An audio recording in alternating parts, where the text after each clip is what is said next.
Hello everybody, how is everyone doing? Make sure that you can hear me. Oh, I forgot my headphones. Okay. Hello everybody, I had a moment where I thought maybe how is everyone doing? Make sure that you can hear me. That's not a fun time for me. Oh, I forgot my headphones. So, how is everyone today? Hello everybody, how is everyone doing?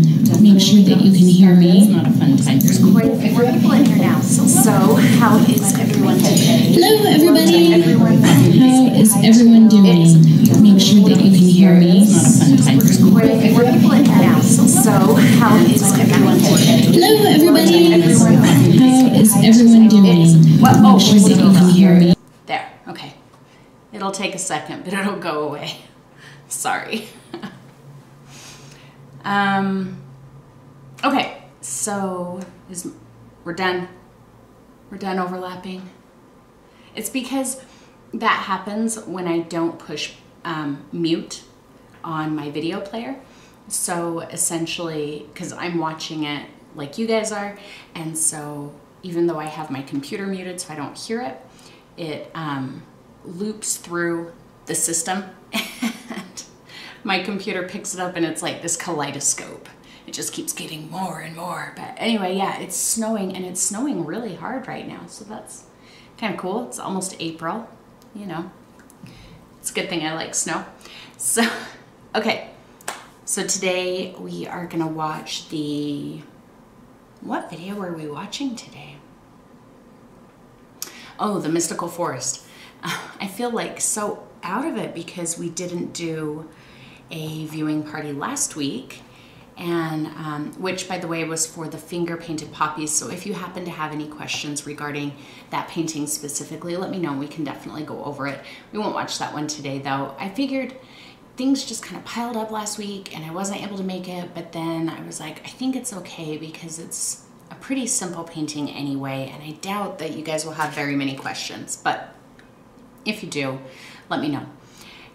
The Jane font wrap, heck yeah. All right, so we will go ahead and get started. And remember, I'm here for you guys. If you need more explanation on anything, please let me know. Type it all in caps so that I can see it immediately. And if I miss your comment for some reason, please feel free to, keep hitting it. I think the chat will block you after you post like so many times in a row. It'll kind of block you for a minute, but make sure it's typed in all caps and somebody will get my attention. And I will do demos. I'm all set up and ready for demos, so let me know what you need and we will do it. So let's go ahead and get started. And if I can figure out where I am, I'm so like mixed up right now. Okay, I figured it out. Okay, let me know how the audio is on the video as compared to my voice, and I'll make adjustments as needed. Okay, today I have a 12 by 16 inch canvas, brand new out of the package. Somebody asked me if that was a canvas board. I think it's somebody who's here. And it does look like a canvas board. It looks so super thin, but it's a stretched canvas, same thickness as what I've been using. It's just a different brand. This is one of the Blick Studio canvases. If you don't have gesso or you don't want to gesso the surface, that's okay too. I'm going to use my number 12 cloud. And if you guys are tired of the Michaels canvases, like the value pack canvases, like I was, highly recommend these Blick Studio canvases. They're really about the same price as the Michaels canvases, but man, the quality is so much better. So much better. And we have a lot of first-time people in here today. Nadine. No, Nadine, you've been here before, right? Marnie said she's new today, and Cindy, I'm so excited for you guys who are just coming for the first time. Kelly did this one on a small panel and wishes she would have done it on a larger one. You can still do that. It's good to practice on a small canvas sometimes. Sometimes actually a lot of the paintings that I end up doing for you in viewing part or in tutorials, I start on a little 5x7. I'm gonna sneeze. Don't go too dark. over here in this dark Excuse area. me. Okay. Because then your tree might show up. Like Harvest Garden, I know for sure. Not Harvest Garden, sorry. Golden Hour. I did that on a little 5x7. And I liked it so much, so the next day I came in and I filmed it on a larger canvas. Don't worry about making sure your colors are perfectly blended. Just worry about covering all of the white spots of the canvas. So if you use the tiptoe of the brush like that, it kind of Let's move my head over here. Kind of using it flat or I'll be out of the way for at least a couple of minutes. Now, every time I go back for more paint, my color is probably going to be a little bit different than before, and I'm okay with that. That's what's going to help give us kind of a smoky, misty feel. Can I show you my water block sometime and show you how it works? I'm not sure what you mean, Gwen. A water block? Don't be afraid to use a good amount of paint. If you pick up just a tiny Yeah, bit of Christopher, paint, those Michaels canvases. go I mean, very sometimes far. you get a batch You can that's see really I'm picking good, up a good but amount of paint, and sometimes it's they're still all not going very baggy. far. The frames Part of that aren't is always because of the gesso, straight. the way it And I just really grabs the hate paint the and corners, the holds it way there. they're folded over and they're so bunched up on those corners. But the Blake Studio canvases, the Using corners that are really lighter pressure tight just to and make sure square, it's as you not can getting tell too on this transparent canvas and here. spots. And the texture of the I don't wanna canvas is have to so do 2 smooth. layers. Just keeping So that smooth. same color My mixture water all block for through this watercolor corner. to keep the pages clean. And in just a minute, we'll start to go light. Gwen, I have no idea what you're talking Here, about. I'm going to use that half-foot pressure. Are you talking about to my make sure I don't have a line anywhere. my block of paper? Here, just get it to start being kind The of little fuzzy. You can even pull pad it of out paper that I into the showed area you? that you know you're going to have lighter. That way they blend when did together we do that? nicely. When you're doing this technique, Maybe you I don't just have to told worry you about it. working quickly, because it doesn't matter if this dries before you get to this next part. Just work Katrina as says, quickly I as you found want that it was to, hard to push the or as paint around slowly without as you having want the to. canvas show. Would that be from too much Speed is pressure? not the So you goal. mean that the canvas was showing because you were putting pressure on it? I hear people say If all the that's time, the case, you know, I'm not fast I'm getting a enough, little bit I of need to that get too, faster, but I'm a slow painter. the reason I used None of that gesso matters. was to help avoid I that. don't know why Gesso some is people think super that, helpful here you know, with that. There's a certain speed. Let me that know you if should that's paint not what you're at. There talking isn't. about. You take as long as you need to on a painting. You know, I try to keep my paintings a little on the shorter side just so you guys don't get bored while watching the videos, but you know, when I'm painting for myself, Oh no, Gwen, I did don't pick I up don't just a have any little kind of less a of this color, and paper then pick up a little protector bit thing. more white.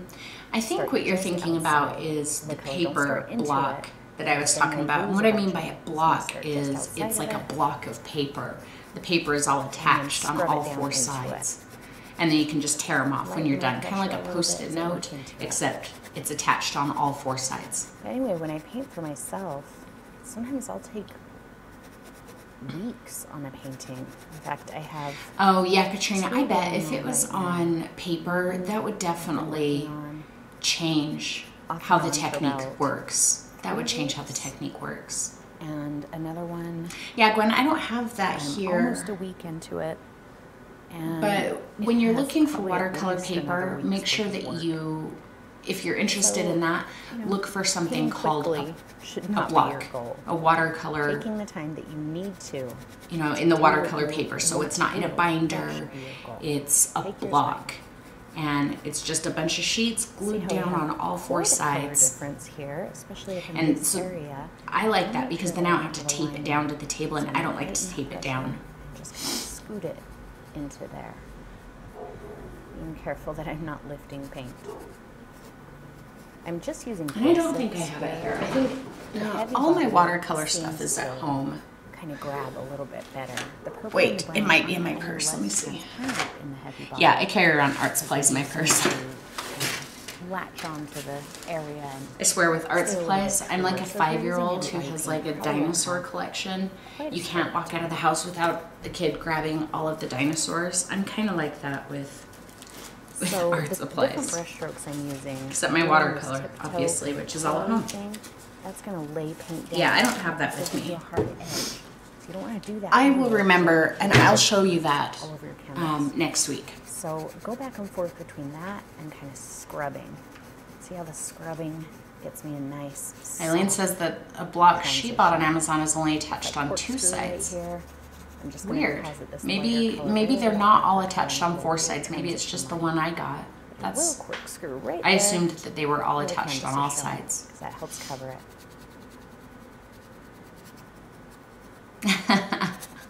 Apparently, me and Deb are soul sisters. Art supplies in the purse. And let's go lighter. I'm just picking up a little bit of this color now. Not very much of it. And a good amount of white. Again, we'll start just outside of the color. Yeah, I got a little sketchbook, some pencils, Don't be afraid to get it pens. in there. Take it as far in as you want. Cindy bought an art purse specifically for art carry-arounds. Me too, Cindy. Actually, if you look, my purse it's one of those art bags. So this is made to carry around art supplies. And it's my purse. See, I'm taking it quite a ways into there. And you can always come back later and change the colors too. If I came back and said, oh, I do want this darker, I can come back and do that. If I decided I wanted it lighter, I could come back and do that. Even once Heck yeah, $5 at Michael's, baby.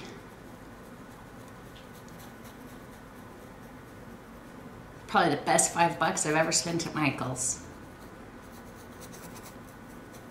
Let's get rid of that line.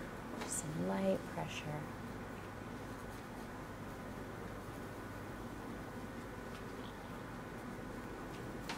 And pull it down into here a little bit.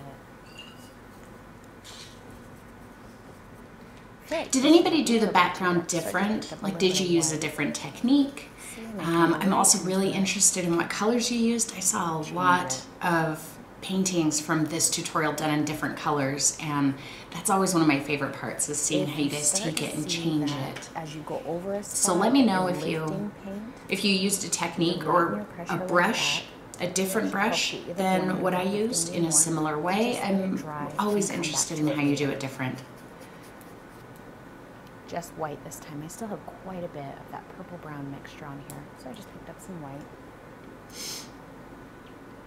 Right, Cindy, no wet brush. I find that when I do this technique with a wet brush, it looks completely different. It's not as pleasing, and it's a lot harder to move the paint around. In fact, I can show you real quick.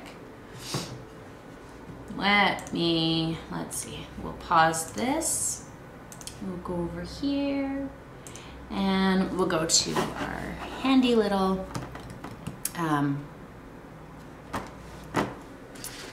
sample canvas, I guess. I have my big brush. We'll use that, even though it's just a tiny canvas. Grab a plate, make sure there's no Mr. Moon hair on it. And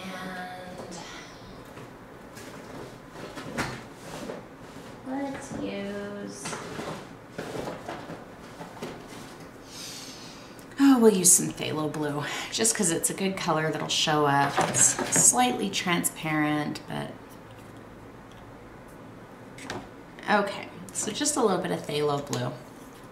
So I'm going to show you, and this canvas just has paint on it, and I just painted it not too long ago, so we actually might pick some of that up, because it's not feeling very dry. So this brush is completely dry. I haven't used it since I recorded this video. So I'm gonna come in and just grab just a little bit of paint. Not a lot, because we're not covering a very big area. And I'm gonna scrub it on here and see how soft and puffy and fluffy that looks, right? Very soft. Okay, now I'm gonna clean my brush off in my jar. And then I'm gonna take a paper towel and I'm gonna squeeze as much of the water out as possible. So I'm showing you, I mean, if you do it with a wetter brush, it's gonna be even harder, but I'm gonna get this brush as dry as possible by squeezing it out and show you that it still will make a difference in how your paint spreads. Okay, so I squeezed that out pretty good. It's still It just feels barely wet. It's not really putting any water on my hands even. Okay, a tiny bit of paint again, about as much as I got the first time. And let's do that again over here. See how much farther the paint goes? And I have a much harder time getting that soft, fuzzy look. See how I have hard edges right here? And so then I end up having to scrub it more. And eventually I may get those soft edges, but it still just looks different. And ultimately I feel like it just doesn't give me the softness that I want. So that's why I do it dry. But I mean, you can do it wet if you prefer the way this looks to this, or it's just easier for you or whatever, you can do that. But especially when you start to mix other colors together, you know, like when I go back in the video and I kind of kick the colors up a notch and put wet color over top of dry color, how it still looks blended, it's much harder to do when your brush is wet. Then you start getting this smeared look, and then you try and like wipe that away, and it just doesn't work quite as well. But you know, one day just practice it with the junk canvas. Just sit down and do it and see if that's something that you like. You may end up liking that technique, and there's nothing wrong with that. You know, just because I do it a certain way doesn't mean that is the only way that you can do it. You can do it any way you like. So let me know if that didn't answer your question.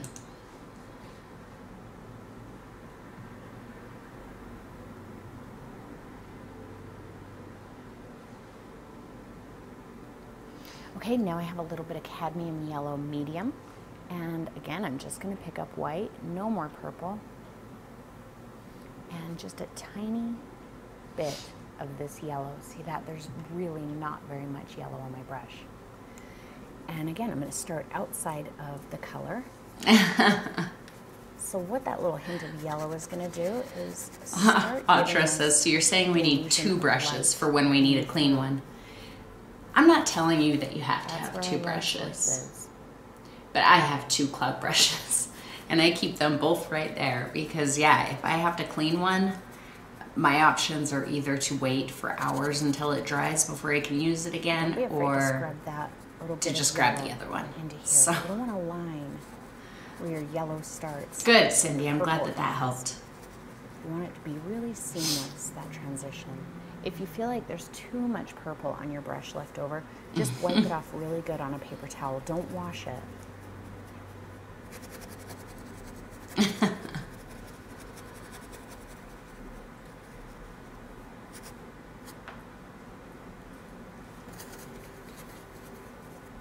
I just picked up white there and just, you know, change it a little bit every time I go back for more paint.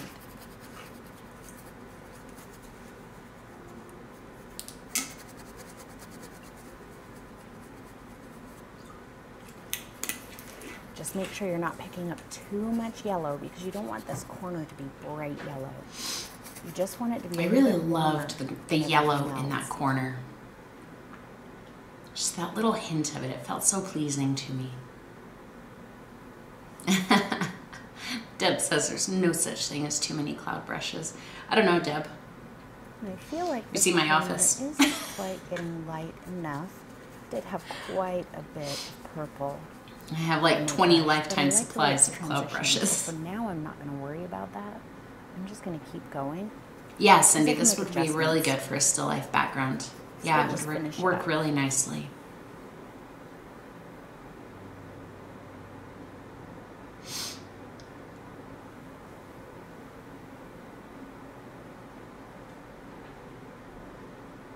Notice I didn't take it all the way to the bottom of Welcome, Gretchen. That's because we're going to paint over that with the ground anyway. So today is kind of weird, you guys, because, you know, usually during the viewing party, I show you guys what the new video is.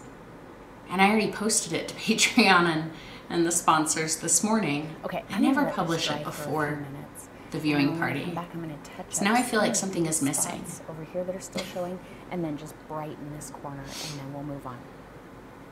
Okay, that is dry enough for me to do some touching up, and I did clean off. I think I usually don't post it before the viewing party because I don't want you guys to. Because remember, if it's wet, avoid coming and hanging out with me because you want to paint a new painting. And then today I forgot about it. Show you anyway. And then we'll move on. All right, for those of you who haven't seen, this is our new painting for the week. And I posted it to you a couple of hours ago. So yeah, I thought about posting it to you guys yesterday because I had it all done and everything yesterday, and I was like, oh, I just want to post it right now. But I thought 3 days early is kind of a lot, so we'll just hold on to it for a day. Tulips instead of lavender, that would be awesome. I love tulips. And thank you, Kelly. I love the little sun ray too. That was actually, I've been asked for sunrises a lot ever since I did, God, I think it was golden hour, and everybody's like, we want a sunrise. And I'm like, oh, a sunrise just look like a sunset. And so I was getting asked for it so much, so I started looking up images of sunrises, and I was like, all right, they look a little bit different. I don't usually see them personally. So then with the sunrise, I really wanted like the beams of light and everything. So that's really how it started, and then I just kind of pieced it all together from there. So I'm really glad that you guys like it. Oh, that's the wrong one, isn't it? Okay, so let's go ahead and get back. Stop me when you need something. You know me, guys. I'm here as long as you need me here. If you're done with me in 10 minutes, I'll go. But if you still need me for a couple of hours, I'll be here. I just took my shoes off, so I am getting comfortable. I was a little afraid when I did that purple spot. I was like, oh, that was a little bit aggressive. Ended up filling in a bit more of that corner than I had anticipated, but it's okay. Worked out.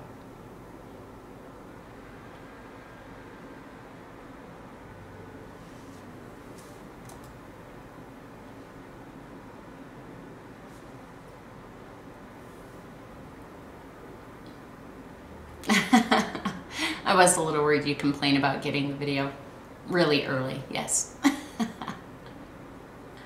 Oh, Deb, that's like the sweetest thing I think anyone has ever said. It's like aromatherapy on canvas. Thank you.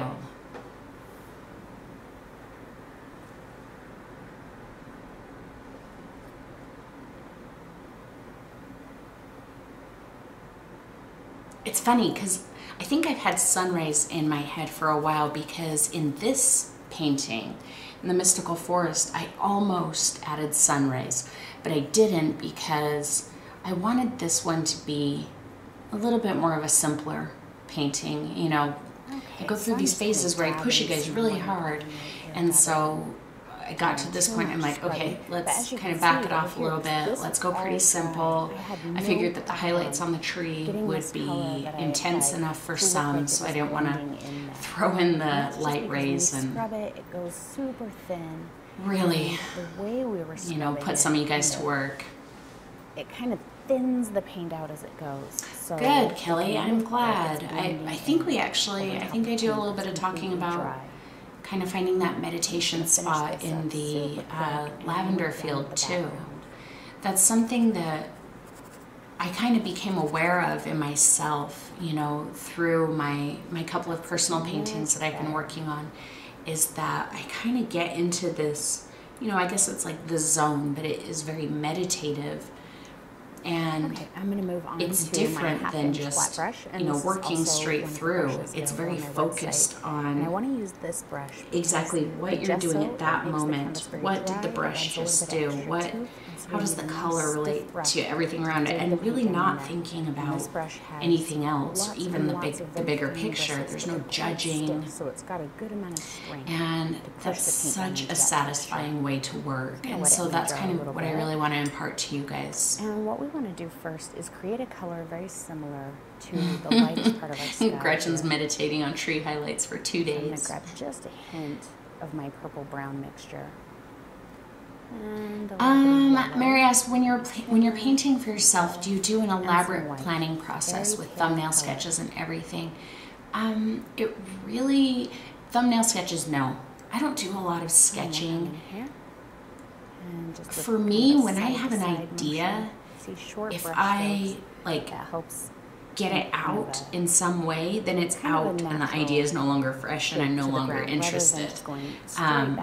When I'm working for myself anyway, so I don't do a lot of, you know, planning like that. I really kind of just jump in and see what happens. I do have a painting that I'm working on right now that is pretty intense. It's probably the most intense painting I've ever done. And really, I just kind of made some grid marks on my canvas and just kind of went to it.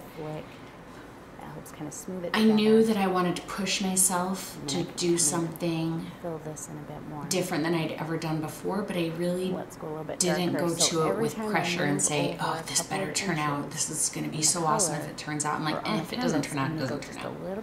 But so far it's turning out, although I might have messed it up a little bit today. So we'll see. We're into that. But no, I don't really elaborately plan much of anything in my life.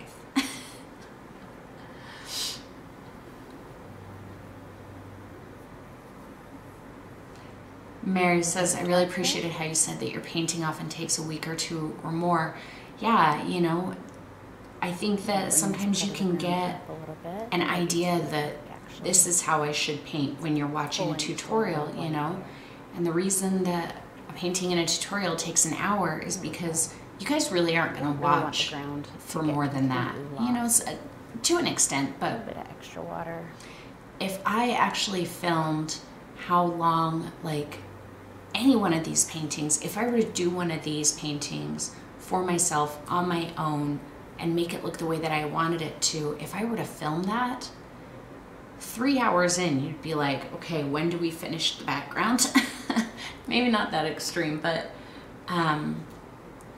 yeah, it's more about teaching you concepts, color mixing, brush techniques. And I still don't bring it down because I'm going to have another piece of ground. And then it's up to you to decide how far you want to take that, you know? And people who are like, oh, I'm such a slow painter. Well, you're really not. You're probably just not cruising through a painting in an hour like I am in a video, which is perfectly fine. A little bit darker than the background. You don't want them to get completely lost. Hello, Barbara. I'm glad you made it. Colors to be about the same. So we're going quite light and with that yellow. And I'm going to start over here.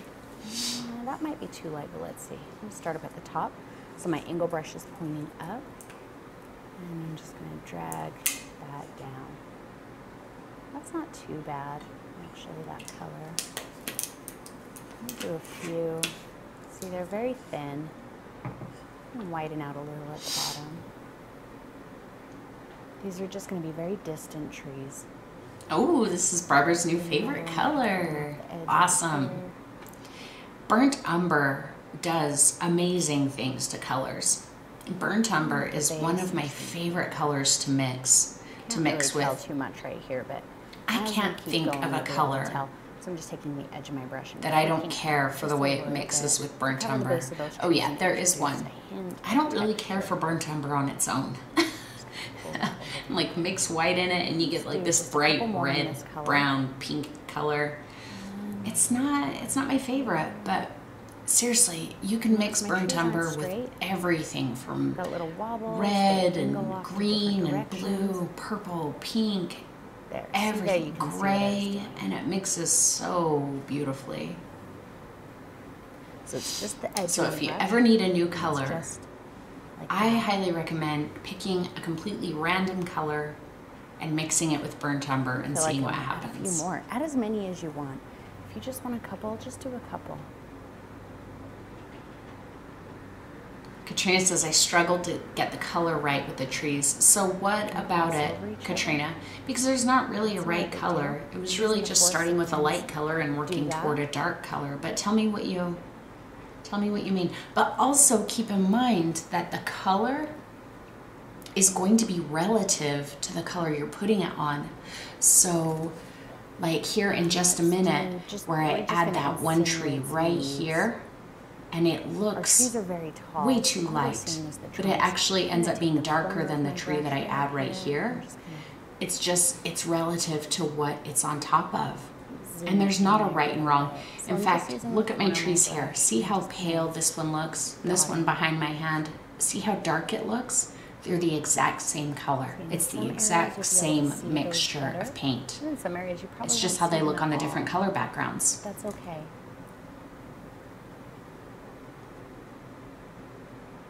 And you can dot some of these little shapes even where you don't have a tree trunk. Don't keep it clustered around one of the tree trunks. Like, I'm going to take some out this way. It's just going to help say that this forest has a large canopy that's kind of hanging down.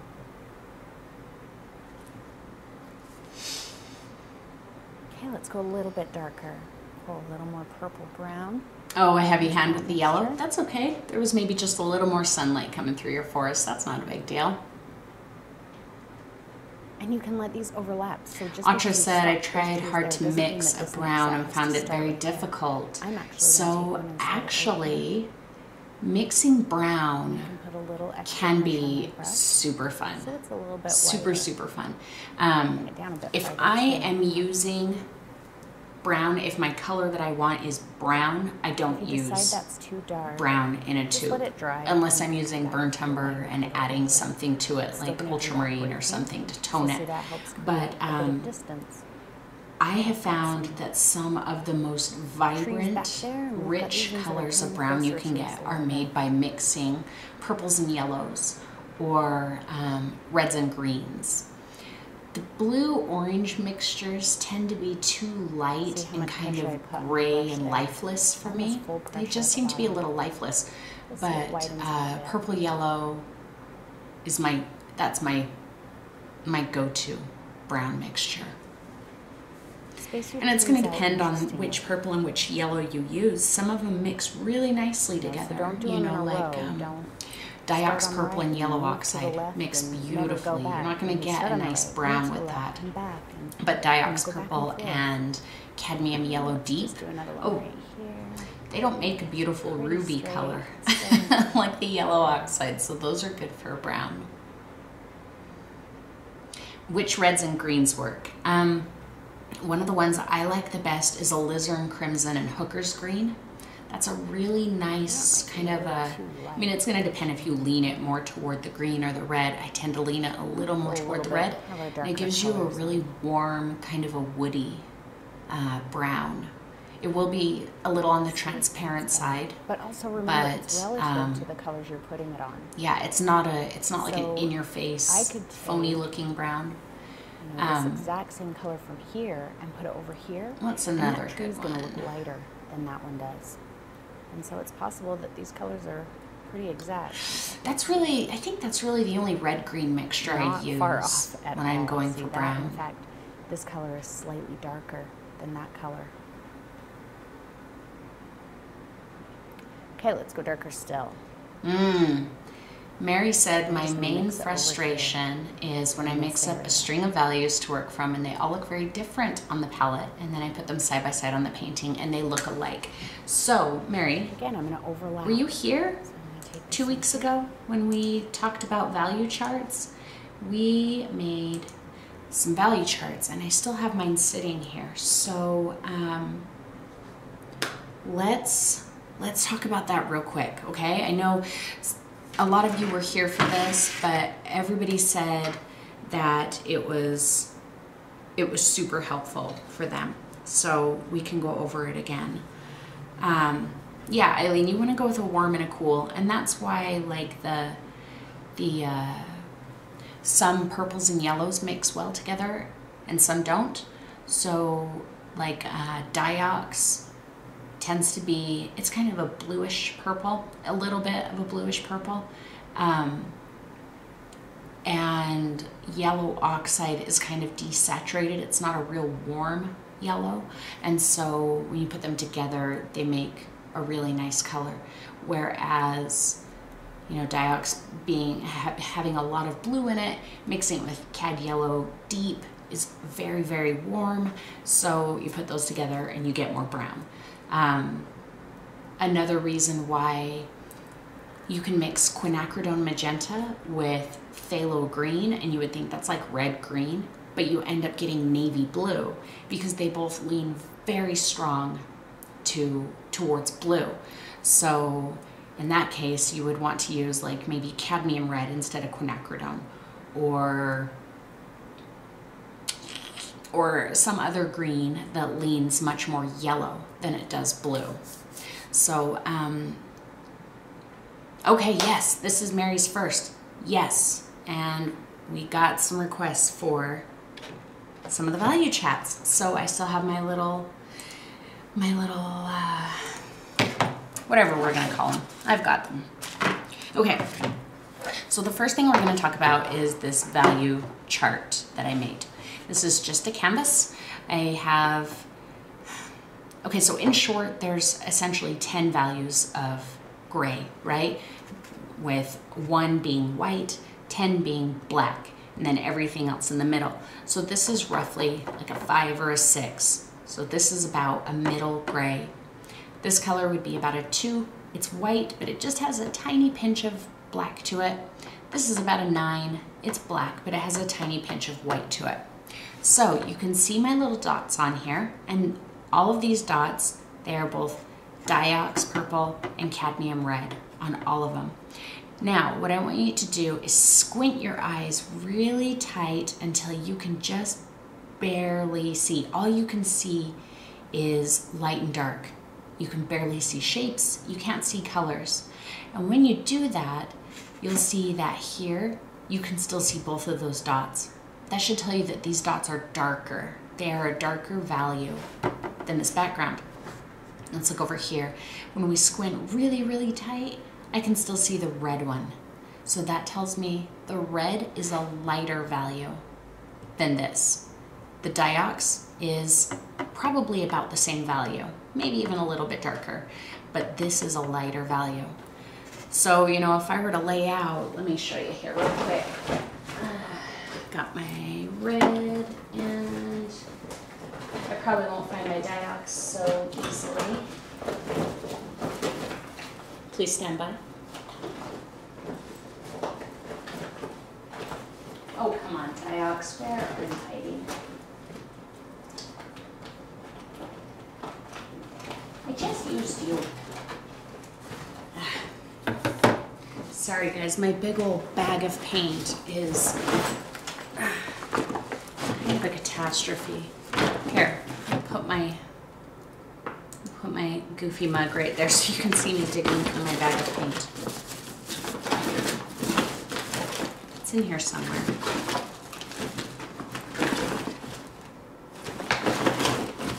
Now's the time where you get totally bored.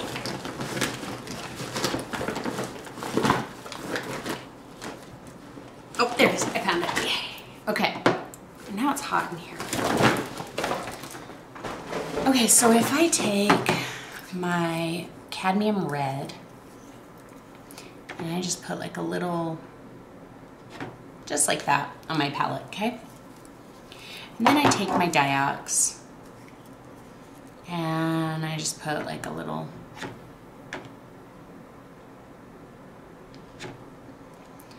and I asked you which one was darker. You'd probably say the Diox, but sometimes it's hard to tell. So like, which one's darker between this red and this blue? Let me grab that blue. Oh, that's cobalt, not cerulean. And now I gotta go on the hunt for the cerulean or the cobalt. So this little graph that I'm showing you will help you decide which one is darker and which one is lighter. Oh boy. If I were more organized, my life would be so much easier. But I wouldn't have any time to do anything else. So I'd spend it all organizing. Okay. So I'm going to put out just a little pinch of cobalt blue on my palette. And we're going to use our handy little chart here to figure out which one is darker and which one is lighter out of all three of these, okay? So, take my brush. I've got some cobalt. The red and purple's already on here, so we don't need to do those again. Okay, so now I want you to squint your eyes really hard at the screen and look at this first block and tell me which colors you can still see. And I can still see all of them. So to me, that says that all three of these colors are darker than this. So if we look at this one and we squint at it really hard, I can kind of see the diox. And to me, it looks darker than here, but it blends in pretty close. I can't really see the red. It pretty much blends in, and I can barely see the blue. When we look at this one over here, I can definitely see the red and blue, but I can see the blue more. So I would say that the blue value probably falls somewhere in between here, maybe a little closer to this side of the line than this side. The diox, I think, is probably right about here, right in the center. And I think the red is right about this value. So that will help you when you're trying to determine which values are the darkest. Now, another thing is that colors, when they're on a color of a similar value, they will get lost. So here I've got this vivid lime green on all of these squares. And again, we can squint our eyes really tight at it, and doing so, I can tell you I can't see the green on this yellow. So that means they're the same value. If you put them one on top of the other in a painting, you know, if you're trying to say the green is a shadow, it's not going to appear a shadow because they're the same value. The orange, I can see the green, but very, very faintly. So it's pretty close to this value. And I think it shows up pretty good on the red, but these three, I feel like, are where that green stands apart even more. And so you can make little charts like this, and you know, while you're doing your painting, if you're like, okay, I want to use purple, yellow, and green, just make a little block of each color and put the dashes of the other colors in them to see how they relate to each other. And then before you lay down a color for a shadow, check its value along with the other colors that you're going to use in that area and make sure that it's correct. You know, once you've got this is like all dotted up everywhere, then you can just paint over it again. But yeah, these are pretty helpful tools, and I think that if you kind of focus on that a little bit, it's definitely something that's going to take practice, but that will help you to understand value better. And I think that's one of the things that very new painters struggle with the most. You know, they'll show me a painting and they're like, I don't know how to make this look better. And you know, it might be really well drawn and the techniques used are really good, but it just looks flat and lifeless, even though it may have tons of bright, vibrant colors, but they're all the same value. And so your eye doesn't know where to look and where to settle. So yeah, start practicing with value and just kind of make sure that it's kind of in the forefront of your mind every time you go to start a painting. And I think that you'll start to see improvements as you go, and you'll get a better grasp of it as you go. So that was my big old long rant. I'm gonna go back to chat and read comments and see if I just totally confused you, or if we're good. Heavy pressure as we bring it down. Just make sure those little holes are filled in.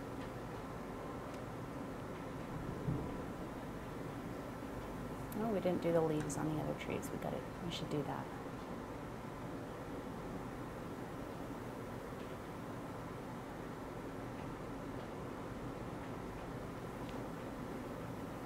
So let's go back into here. How many paints do I have in the bag? Yellow. Oh, I don't know. Just to keep that 40 color maybe down a bit. Maybe, roughly. And again, just the corner of my angle brush. Got all of the paints. Well, hello, Cindy. Glad to see you.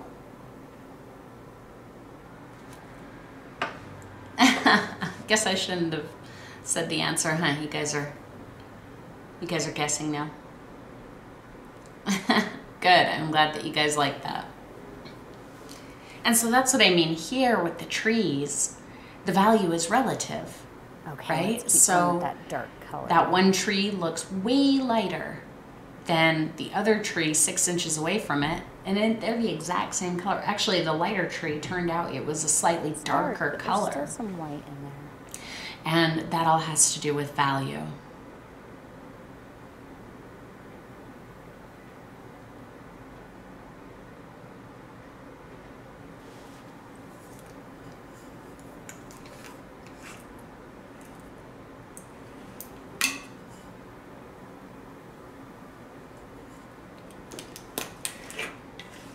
Oh, thank you, Katrina. A little heavier pressure. Katrina says, one of the things I really like about your way of teaching is that when something doesn't go the way you planned, you don't get mad or call it a mistake. You just change the story of the painting. And I think that's really important, particularly for, for newer painters. Now I'm gonna go back to my half-inch you know, I think I rant about this in like every viewing party, but it's really important to me. We get really hung up on mistakes, you know, and a mistake really can be the difference between you continuing to paint or you hanging up your paintbrushes for good. And again, I'm going to use the edge of my brush. And you can't allow that to happen. That doesn't mean I never get frustrated with mistakes or doing things the way I don't want to do them. But yeah, I do try to take mistakes as opportunities to change something or learn something or do something different. And we can you know, fill it in they should be all of that same purple, brown, they should be black kind of mixture. exciting because now you get to figure something else out. You get to learn something else that you may not have learned before.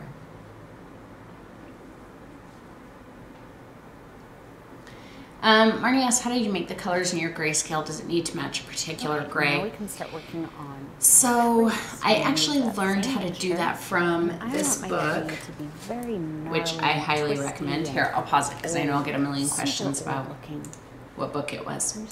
But I've been talking about this book for a while now, and I was really excited to get this book. So, How to Paint Fast, Loose, and Bold by Patty Malika, whatever. Excellent book. It was on my wish list forever because it was on pre-order, and then it just came out like 2 months ago, and I snapped it up immediately.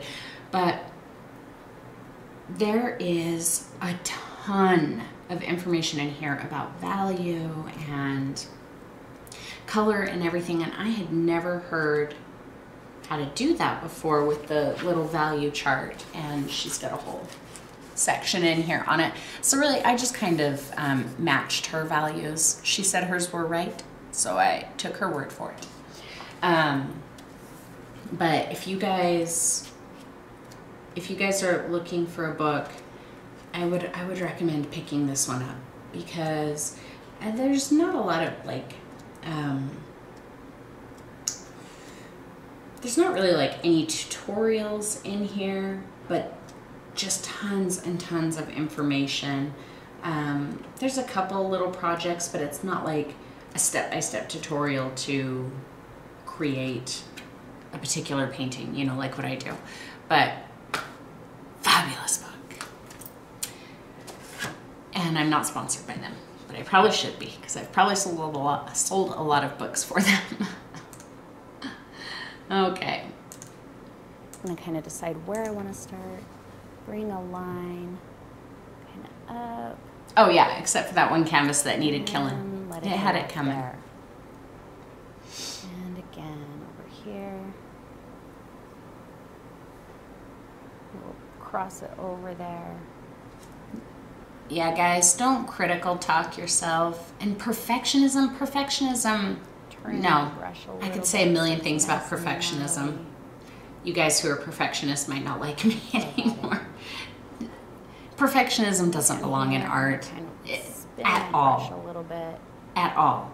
It gets in the way. It does nothing beneficial for your painting. Nothing. It hinders creativity. It hinders growth, learning. It creates frustration. It's seriously, man. You know, my tree looks totally goofy right now. You can't take perfectionism to the easel with you. You can't. You're asking for failure. You're asking to struggle. We'll bring it up into this branch. Yeah, that's one of the things I really hate is when people show me a painting and they're like, well, I'm a perfectionist, so this really bugs me. Okay, well, it's time to stop being a perfectionist. The point of rolling the brush is to let that line get out of control a little bit. So just as you go, ever so slightly, kind of push it with your thumb and let it roll from one side to the next. Perfect is so boring, Cindy, you're right. Start here. Kind of spin. Imperfections are what makes things interesting. Let's move my big old head out of the tree. What do you say? Whoops. Where are we going? Let's go there. Did that officially count as rant number 2? I know you have been, Atra, and you've been doing a good job at it. Shape a bit as I add more branches. You're welcome. I'm going to go back to my 5/8 inch angle brush. Yes, Mary. Perfect is an mixture. illusion, not only in art, but in everything. A little extra water. Yes. I know usually I tell you not to underbind Yes. the paint, but You know, I think with this painting, it doesn't in really fact, matter so much. yesterday, so I did lighter a color over live this. painting Well, I mean, our highlights, thing but with it's okay. the $15 Some of this color Patreon goes into people. there. And I showed them one of my paintings that I've been working on. I like to get And a elbows couple people said, in my old gnarly you know, trees. that the painting or something Push about it down was for, like, perfect. corner. And The little corner. no, there's nothing about it that is perfect. It is as far from perfect as possible. But somebody may look at something that I hate, that I'm like, that is awful, and they may think, it looks perfect. Let's make it You know, perfect is subjective. It's completely subjective. Be patient with your One tree. person's Know that perfect is sometimes another putting a person's bunch of ugh. branches You know? will So, make you impatient. Anyway, it does me sometimes. yeah, perfect means I'll nothing. start on a tree And with you the may think, well, I'm going for my version of intention of making perfect. it But this guess huge, what? majestic tree You may full of all achieve these your version of branches, perfect, and and I 6 start months going later look at it and be like, oh, that is awful. I can't believe I ever thought that was good. and So, afterwards I always look at it and I'm it's like, a moving target. should've put more Stop branches. aiming for a moving target. don't be afraid to make them overlap each other. You know, if it's an old twisty tree, even if it's not an old twisty tree. those Yep, branches Gwen, might that's what overlap each happens. other. And then sometimes you walk away from it and you come back and you're like, oh, actually, that's not bad. Kind of hoping that's what happens with my painting, that I feel like I might have I like to use an angle brush when I do branches. not done great Because things on today. When you turn the brush, it kind of So we'll gets see. away and see it. We're taking a will break from focus each other right probably there for a and few days. can suggest to you where you want to put Exactly, another Pat. branch, If you're or perfect, it there's no can room for look growth. like a And to gnarly me, branch that's what with a painting break in it. is. It's I really like all that. about I'm not growth. gonna And, get and too maybe that's just me. detailed Maybe with that's this not what it brush. is for anybody Move else. on to another But brush. if I knew that I could sit I down just to a wanna get a canvas good every amount time and be like, some larger branches. masterpiece, you know, then why continue painting? I'm not going to learn anything new. I'm not going to create anything new. I'm not going to grow, I think that might you know, be as a better. person or an artist. So why be perfect? I'm going to go to my long liner brush, wet it in my jar, and I want to make sure that this color that I'm using is quite thin. Deb says, I need help with this part of the tree. I'm having trouble getting the shadows and highlights on the limbs. So with this brush, coming out of the very center thin, of so the you tree. Can get hairline branches. However, you can get wider branches. Deb, do you too, have a picture depending on how much of pressure it we somewhere put on that the you brush. posted? So for example, I'm going to start here and kind of put a little bit of pressure, kind of twisting it, and releasing the pressure. as I I'm get to the not end. exactly sure what you mean. Come back and get some nice teeny little thin ones going on there. It certainly takes a bit of practice to be able to get those hairline branches, but I don't think it's quite as difficult as you think it might be. Let's make another little branch coming on up here. So see a good amount of pressure, and I got quite a bit of a wider line.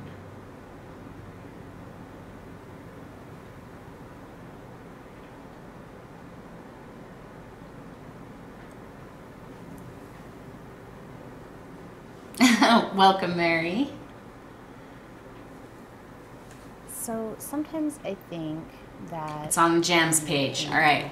I gotta look at it on my phone because my computer will have a heart attack and die if I try want to and be satisfied right do now. it while I'm I broadcasting. think that when we are like Really that, need to get a new we miss computer. out on something That's on really the agenda important for this to year. first. And Buy that's a nice new not only computer. is it This one's only 2 years old time too, to spend but on you. it's struggling to and keep spend up with your me. own thoughts, but it's almost like a meditation time. You know, if you allow yourself to find that place where you're really not thinking about anything except what you're doing right that second with your brush and whatever other thoughts you have in your head. So, how do I So you're not explain? thinking about what you're thinking It's about. a time when you can kind of get lost. Sometimes I don't Think talk about and paint whatever very it is that you well. want to think about. But one thing you're not thinking about is, judging your painting. You're not doing that. You're simply can't find focusing on what it. it is that you're doing and, the thoughts that might be in your head at that moment. And I certainly love to find that place. And I don't get to do that real often, when I'm doing videos, because clearly I have to be thinking about what it is that I'm going to say to you, what it is that I'm going to show you. And, when I get lost into your red my and meditative space yellow and background one, painting, Deb? then that's kind of some boring time It's the for forks you. of the branches from the center of the trunk that I There's not can't a lot get of right. explaining going on. It's just me painting. And I know that, when you're learning, you tend to... I'm not sure what you mean still. follow- I'm looking right at follow it the and lead. If the person you're learning from I is don't moving see what you're quickly, not doing it all in liking. one sitting, and Honestly. not making any mistakes, then you might feel like that's how you should paint. Are you talking about the only thing I That's can not think true at all. of You can absolutely take your time. is here, no, I found it.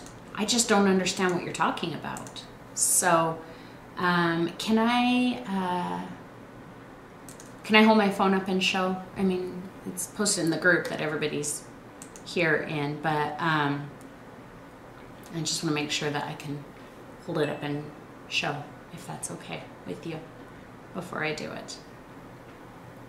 So I can point out what I think you might be talking about, because I really don't know.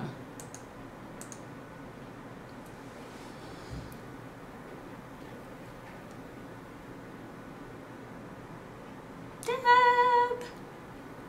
I know there's a delay on here, but...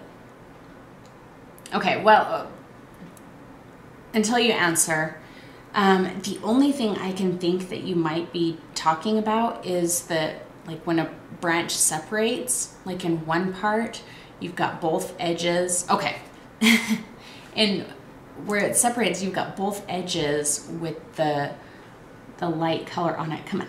So like right here, So it's light up that way and light up that way. Is that what you're talking about? Because I don't really see it anywhere else. Sorry, that is like intensely bright, isn't it? Oh, there we go. That's a little bit better. Yeah, I really don't see anything else that... it's the shadowing and highlighting to make it look more like 3D branches. Oh, okay. So that's actually... Okay, I know what you're saying.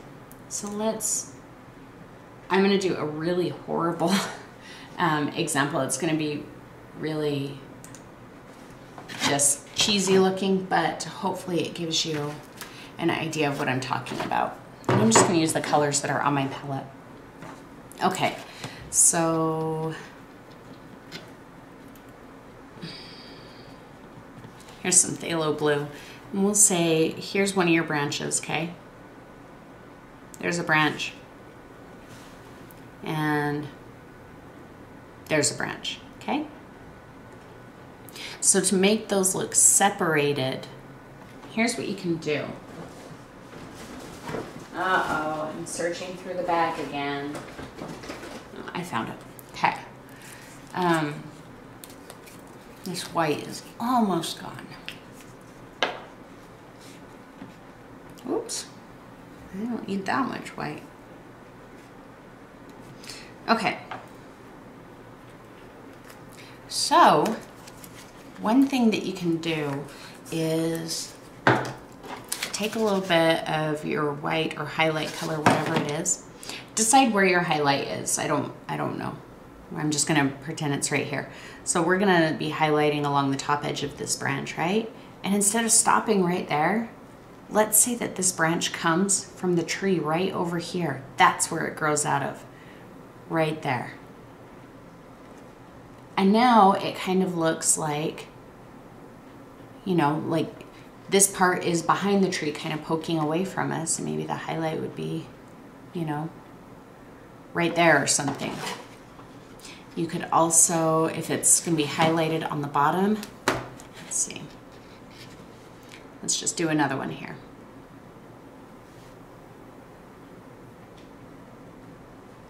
Just pretend that's a beautiful branch, because it's absolutely not. Some white. Let's say we're going to highlight it on the bottom. So we're going to kind of bring it around like that. And maybe around to there. And maybe this one over to here. You know, you're free to take it beyond. The point I'm trying to get at is you're free to take it beyond where two lines intersect. And when you take it beyond where those lines intersect, that's how you create some more dimension. So I could take another branch, let's see, right here. Let's say we've got another branch coming off of this one here. And then I could take a highlight here and run it all the way down the side here and say that it's coming out from somewhere else. And my paints are getting totally gunked up. But I hope you see what I'm saying. Yeah, when your highlights meet like that, when it's like down this branch, it looks like, it kind of looks like the tree might have been growing and just kind of went, you know. But even then, it wouldn't necessarily be hitting both of those, because like in this painting, our light source is like over here, right? And so let's say you have two branches like that. The light source is coming this way. This branch is going to be highlighted here. This one's going to be highlighted here. They're not going to be highlighted in the middle like that.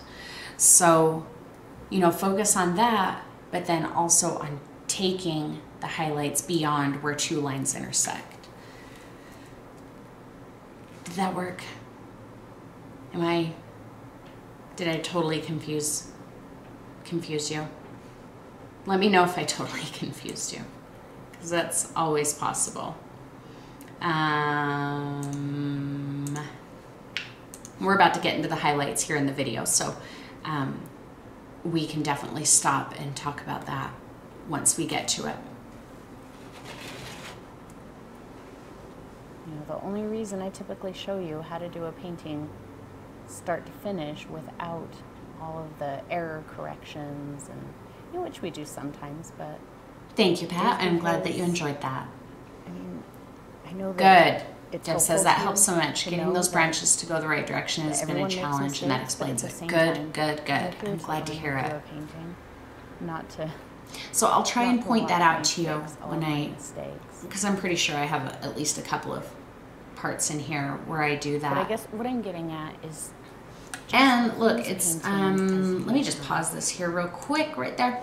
So you guys can see my pointer, right? So if we look at where these two branches intersect, I mean, I can make it up as I go and decide which one's in front. But I don't remember how I did it.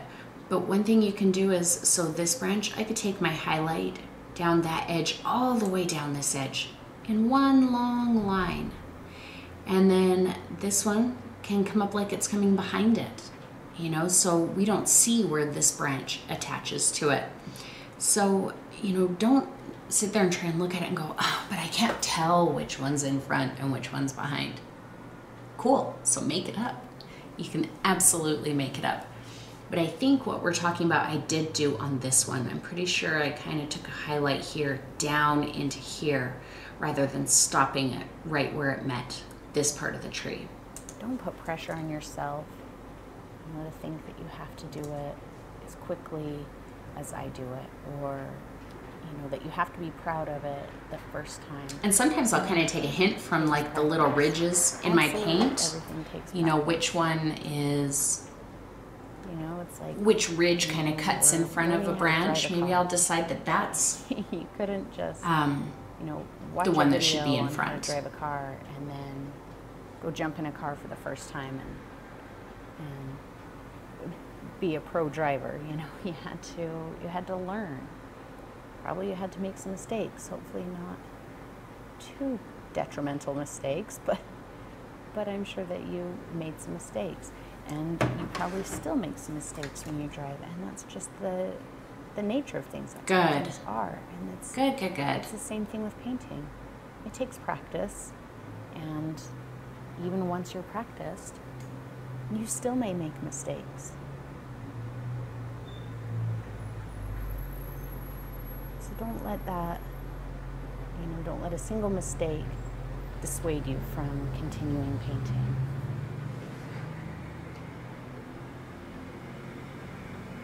And just because I don't point out what I perceive to be mistakes all the time doesn't mean that I don't make them. Uh-oh, are we starting to get It glitchy? means I know better than to point out my mistakes.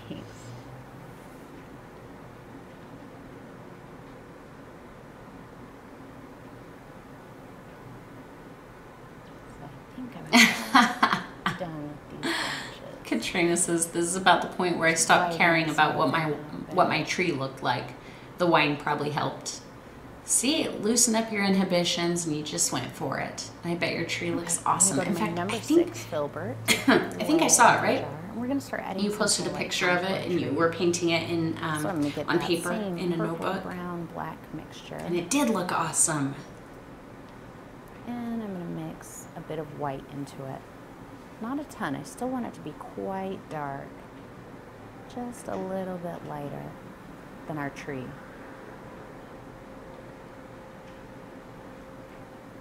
There we go. That's probably good right there. So, because I want this to be really twisty, what I'm going to do first is just kind of decide, I think that this branch is going to have a highlight.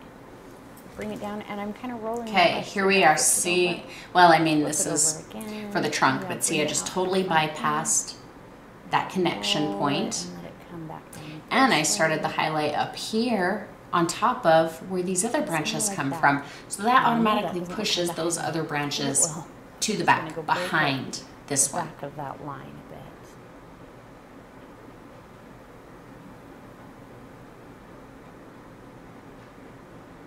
You can push a little bit of that color down into the ground too, just kind of almost like scribbling it on. Nothing specific. Let's do another one. Let's bring one from up here. Yeah, see right past it. Maybe that one kind of hides behind there. Goes down the other side of the tree, maybe. top one right there on that high edge.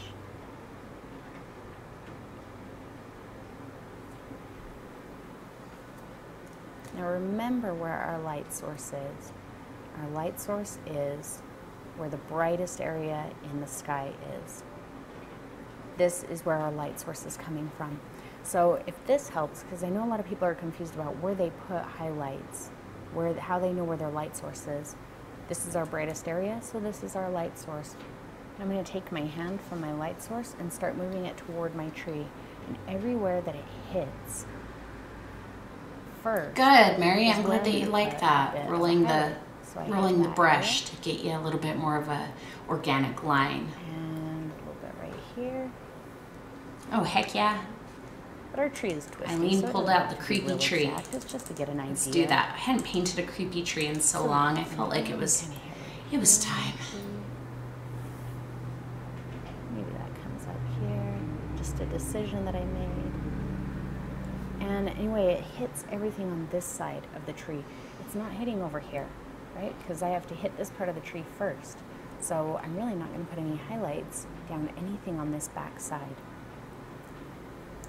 Hey, I just realized that the tree in this painting kind of looks like our creepy tree emoji. That's funny. Here. And I'm not going to worry about highlighting the entire tree, just where I really want to draw some attention, or where I really feel like it would have a bit of light on it. Let's go even lighter. Pull a little bit more white into there. And now I'm just going to be very loose with this, just almost like dashes, see? Right there where I put those kind of squiggly marks. Just because I put a squiggly mark somewhere doesn't mean that I have to keep a highlight there. See how I'm just using the tip of my brush and just kind of pulling it in one direction or another. I want to make sure that's nice and bright there. What? Break up that line. Oh, Cindy, Don't but worry that's about beautiful. making anything too dark or too bright. At this point, I would rather that you have too many highlights, too strong highlights. Than not Guys, don't be enough afraid of highlights. Bright enough. You know it can be scary to put a light color on top of a dark color. Easily taken away. I'm gonna say there's like a little piece of you can take them away. Rock or something right there. They are not forever. I think there's another one right in there. See, I just kind of laid down some extra paint and then just pulled it out. And do a few of those little bits all through the ground in here. Get that right up to the top edge. See, I'm just being random. I'm not drawing anything specific.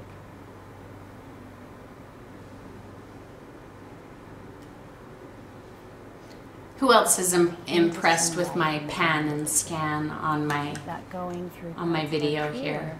Like slowly move from one side to the other. I think it's pretty cool looking.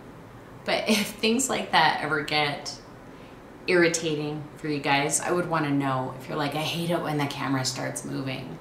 You know, I feel like I do that sometimes. The reason I'm working quickly because on these highlights. Otherwise, I would have to not zoom in as close, or I would have to do jump cuts from one side to the other, and I feel like that's kind of jarring. So then I like to do the, you know, I try and keep them slow so it's not like, whoa, now I'm all dizzy. Don't worry about it. But yeah, let me know what you think about things like that, if they're irritating or, you know, whatever. So I'm just laying it in. Short little brush strokes. Dust that out in the back a bit. A little bit right there.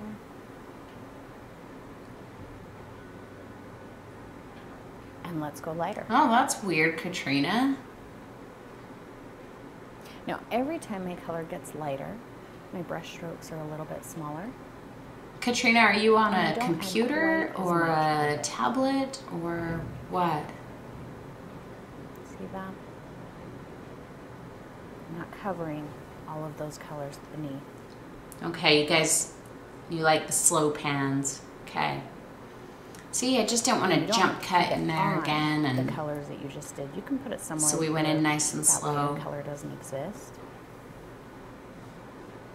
So for example, there's nothing going on in there, I might just kind of pull a bit of that through there. And if I don't like it, I'll remove it later. I honestly was super, super happy with the highlights and everything on my tree until I added the yellow. Then I was like, ah. So, yeah. Up until the point I added the yellow, thought the tree was looking pretty rockin'. This is another good time, just like the branches. Kind of get lost and... No nausea cam. Good. Let painting be a time of meditation.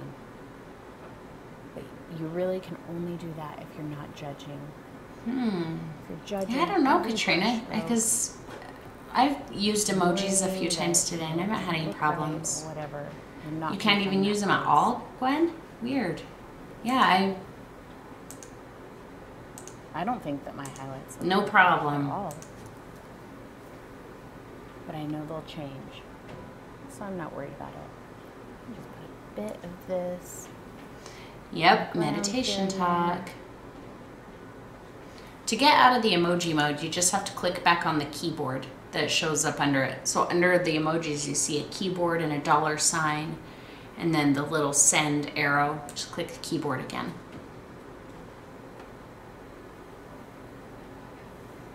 Let's go back into our dark color. So my purple brown, throw a little splash of black in there. I'm looking for a color pretty close to Let's move the base color of the tree. So that right dark here. color that we painted the tree in with in the first place. Now I can come in and take care of some of these highlights. I have a ton of paint on here, but I'm only going to be using just the very tip of my filbert. I'm going to come in here and just kind of sketch away little bits that I don't like. Super light pressure. I can introduce texture too. So what I mean is, if I look and I like this, but it's just so flat looking, I can just come in with the tip of my brush and say, okay, now it's got a little bit of texture in it. Add a little texture there. You're welcome, Barbara. It's really darken it right in there. And you can add as many layers as you want. Go back and forth, dark to light and back. Do it as many times as you need to. Gwen got it.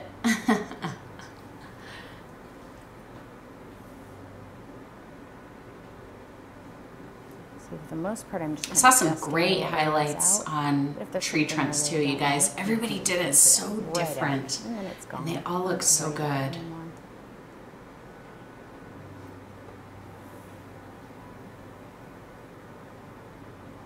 Yeah.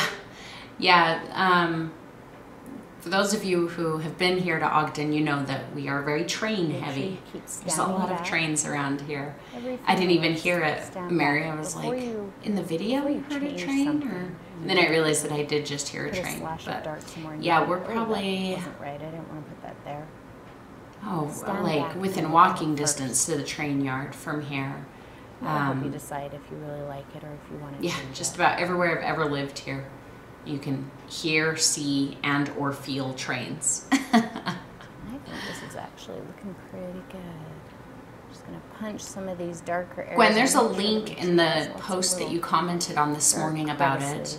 I made a post on Patreon a couple days ago to schedule it for the 15+ people, so you should have gotten that. Anything down here that was too much, just super lightly dust over it. Very, very used to it. Mr. Jane and I actually used to live directly across the street from some train tracks. One of our cabinets in the kitchen was hung just a little crooked, and when the trains would go by, you could hear it, boom, boom, boom, boom, boom, boom, boom, the cabinet door. Yeah, I remember the first night in that house when we first moved in, laying in bed trying to go to sleep, and a train goes by, and we're like, oh, we could feel that.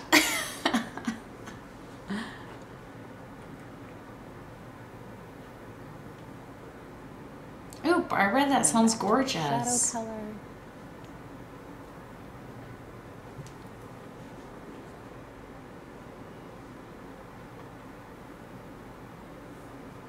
I cleaned off my brush pretty good. It's not completely clean. So I'm just going to get some white, and it's but not Gwen, yeah, just go back into Patreon. Brush off all the way. And it's... just want to punch a few spots. I mean, the post where I said thank you to everybody for coming, there's a link in there to the replay. And then you should see 2 or 3 posts below that where I scheduled it. Just to really punctuate some of the No, I'm sure we haven't had that conversation yet. I don't know. I don't have any plans to shut anything down right now, either Patreon or the YouTube sponsorship. It seems like, you know, one platform seems to work out better for some people. They prefer one over the other. And so, you know, I may just end up keeping them both for those. Some people have access to one and not to the other, you know, based on the country they're in or whatever. Just because I've already done the dark color. So yeah, for now I don't have any plans to shut either one of them down. So if you do something here you don't like, go back with the dark color. For those of you who are still in both, I would rather that you choose one. Just do this and, you know, not do both, because that makes me feel bad that you're doing 2 and only getting the perks of 1. A few days on this tree. And which one you choose, work up those to you. Shadows and highlights. I think I want to get too terribly bright up there. That might be too bright for that high up. We'll see. Same in here. I'm just going to kind of dry brush a hint of this white in there.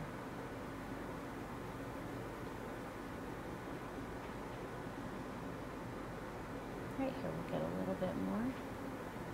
It's closer to our light source.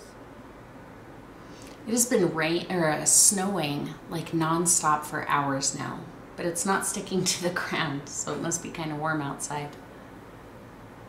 Over here it's quite close.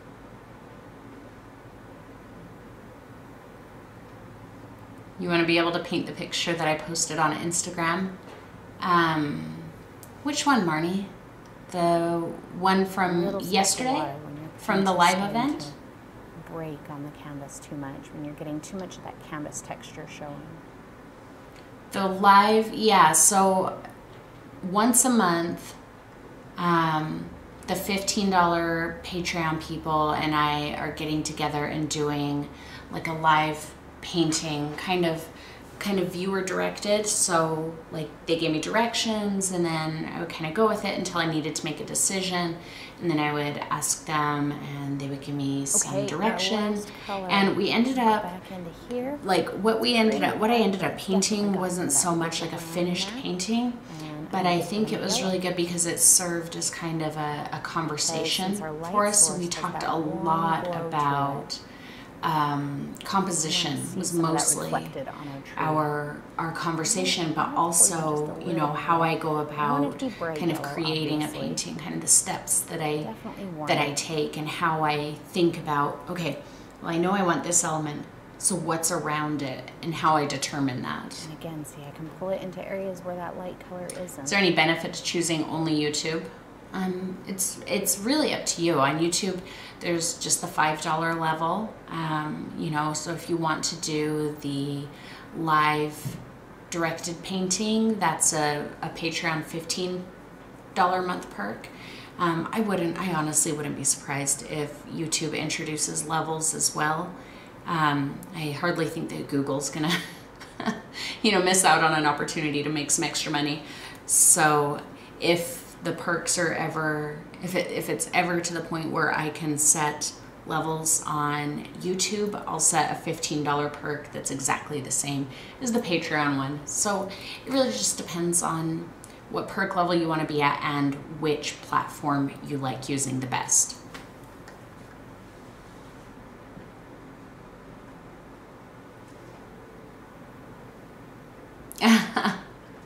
Oh, Deb, I want to see that.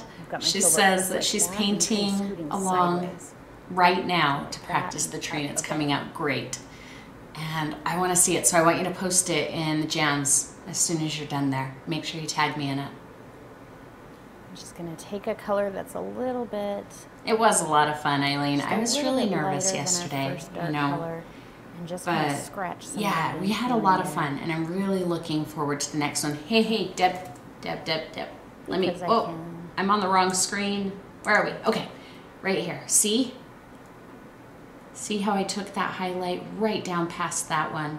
And so it says that this branch is coming out from behind it. So I just wanted to point that out again, just to make sure that you see that you can absolutely just put those wherever you want, and that's going to help determine which branch is in front, which one's in back, and just separate them a little bit more. Flat. I don't want it to look flat.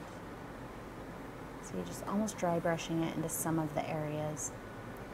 Yeah, so they're all still available. Marnie asked if she moved up to the 15 level one, would she be able to see the old ones? Yes. Unfortunately, I don't think Patreon has a way of like collecting everything together. Oh, you know what I can probably do, you guys? I can probably make unlisted playlists, just like I make unlisted videos, and then we're done. And post so I'm gonna take a paper towel and I'm gonna post the playlist to you. Let me move my head. And then that way, and I'm gonna uncoil it. You can go back and find all of them without having to search through my Patreon posts. So I'll look at that today and see if I can do that. And bunch it up like that. And I can do that with these viewing parties too. I'm pretty sure I should be able to do that. And then we can have a viewing party playlist. So if you ever miss one, you know exactly where you can find it. Good. Deb, I'm so excited to see your new tree. On it. And what I want to do is I want to make sure I don't go like that on my canvas, because I will get a ball. That startled me. What I want to do is come up to my canvas and just lightly touch. And every time I touch a different part of the paper towel to the canvas. So I'm going to start up here and just touch. Just going to give it some leaves. And not even all parts of the tree have to have leaves on it. You can leave a little branch that doesn't have anything on it. And you can even put leaves where you don't. When is my vacation happening? It is next month. I believe our reservations are for the 16th and the 17th. And we're staying at the Stanley Hotel in Estes Park. I'm excited. We're staying in room 237. You know, that's the one that Stephen King stayed in when he was inspired to write The Shining. It just changes the shape a little bit. Pretty excited. I'll take lots of pictures. I'll probably post to Instagram, Facebook, and all that stuff while we're there. So, and maybe I'll take my paints with me and paint a little something while I'm there. Ooh, that's exciting. Maybe I will.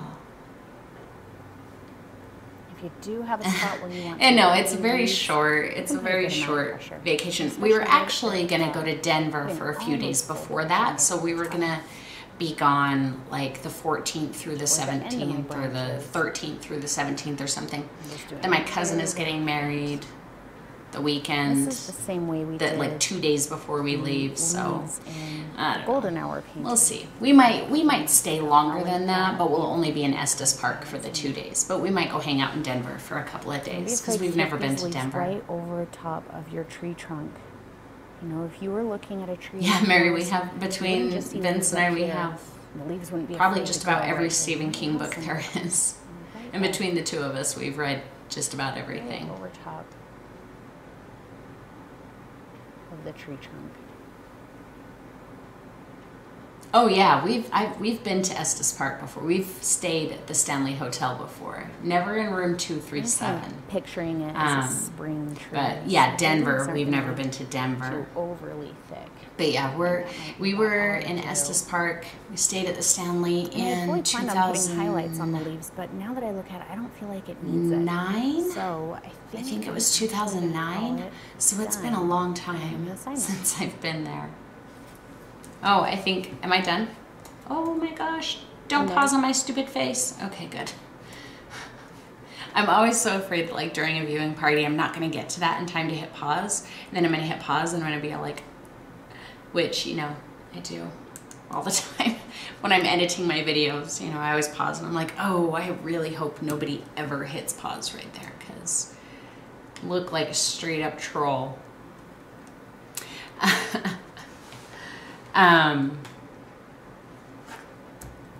Oh, Cheryl, yeah, you are a little bit late. You can watch the replay and, you know, we'll always be here next week. Oh, by the way, speaking of next week, so next Sunday is Easter. So we will do our viewing party on Saturday instead. So I'll get that scheduled. So our viewing party will be on the 31st rather than the 1st. And yeah, I'll get that scheduled and out to you guys pretty soon. Cindy, you're his #1 fan. Just please don't ever tell him that if you meet him, for obvious reasons. And Mary says, I was afraid to do the leaves on mine as I spent so much time on my tree branches. You know what, Mary, honestly, I almost didn't do the leaves on mine either. I was like, God, I really like it without, but I don't know. I really was tempted not to do them. But yeah, ultimately I did them. And Cindy's going to an escape room next Sunday. I have always wanted to do that. I have never done that. And we have one here, but I've never done it before. But I think I told you about the escape room story that happened here a few years ago. I won't tell you the same story a million times, but it was pretty funny. Yeah. Cheryl, he does always say he's retiring, huh? I remember that like 10 years ago. I'm not going to publish anymore, but I'll keep writing for myself. Stephen King's new book came out the next week and the week after that. You would be too scared to go into an escape room? Why would you be scared? I think it would be fun. All right, do you guys have any other questions or anything else you want to chat about? Because you know I'm here for you. If you need me, I will hang out. But if you don't, that's okay. And then we'll just say goodbye. And then I'll see you on Saturday. And make sure that you tell everybody else that you have a good time at these viewing parties so that they'll all come. There's a lot of people who pay for the levels and then have never been to a viewing party, and I kind of feel bad. I'm like, but they're not getting their perks. So make sure that you recruit someone else to come with you next time. Hey, Cindy, Espen, you're responsible to get Nelson here next week. Sorry to put Nelson on your plate, but he's your responsibility. Bye, everybody. I have enjoyed hanging out with you as always, and I will see you next week.